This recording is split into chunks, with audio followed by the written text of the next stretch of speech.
This is the War Brief Daily for June 10th, 2026, covering the Russia-Ukraine theater. Tonight we are tracking 4 confirmed developments. Russia's drone campaign continues at elevated tempo, with final June 8th intercept figures still developing. Ukraine struck and closed the main land corridor into occupied Crimea. Ukraine hit St. Petersburg for the second time in 1 week, as Putin's International Economic Forum was closing. And Ukraine's Special Operations Forces confirmed strikes on Crimea's internal fuel infrastructure. First, Russia's overnight drone campaign. Russia has sustained elevated tempo overnight strikes for more than 2 consecutive weeks straight. The June 6th confirmed package was 272 Shahed-type drones. Ukraine intercepted 249, a 91.6% intercept rate. But here is the number that actually matters. Each Ukrainian interceptor cost up to $500,000. Each Shahed cost Russia $20,000 to $50,000. On a single 272 drone night, Ukraine may spend $30 to $50 million in defensive firepower to stop a package worth $5 to $14 million. The intercept rate looks like a Ukrainian win. The cost exchange is not. Final figures for the June 8th overnight window had not been published by Ukrainian Air Force at time of production. Treat those numbers as still developing. Second, Ukraine severs the Crimea land corridor. This is confirmed. On June 7th, Ukrainian FP-2 and Behemoth drones struck the Chonhar Bridge, the primary highway linking the Russian mainland to occupied Crimea. Russian occupation governor Vladimir Saldo confirmed bridge deck damage.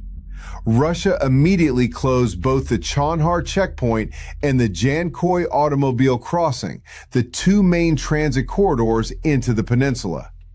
This strike also marks the first confirmed combat use of Ukraine's new Behemoth kamikaze drone, developed by Glefa and Culver Aerospace and unveiled just weeks ago.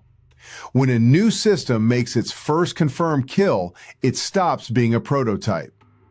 Ukraine's military intelligence chief, Budanov, has stated these land corridor strikes are deliberate and systematic. Third, Ukraine strikes St. Petersburg for the second time in 4 days. This is confirmed. On June 7th, as Putin's St. Petersburg International Economic Forum was closing, Ukraine struck the city again. Kronstadt Island, home to Russia's Baltic Fleet, took confirmed hits with fires reported. Around 600 civilians were evacuated from the coastal town of Bolshaya Ishora.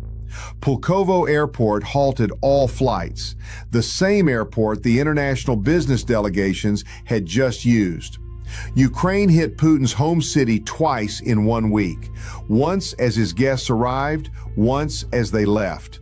The Kremlin has promised a systemic response. Fourth, Ukraine strikes Crimea's internal fuel supply. Confirmed from June 7th operations.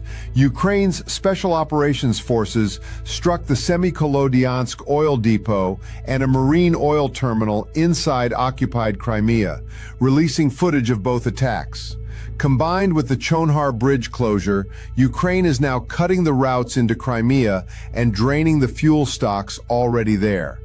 The land corridor, the sea-facing terminals, the internal depots. This is not random targeting.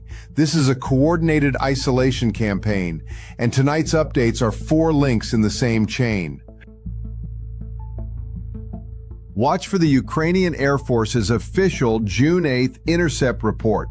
Those numbers will confirm whether Russia escalated or held pattern. Watch the Kremlin's promised systemic response to the St. Petersburg strikes. What form and how fast? Track the Chonhar Bridge repair timeline and whether Russia attempts alternate routing through occupied territory. And watch whether the Pulkovo airport disruption produces any diplomatic fallout from the foreign delegations who were present. That is your War Brief Daily for June 10th, 2026. Stay on the brief.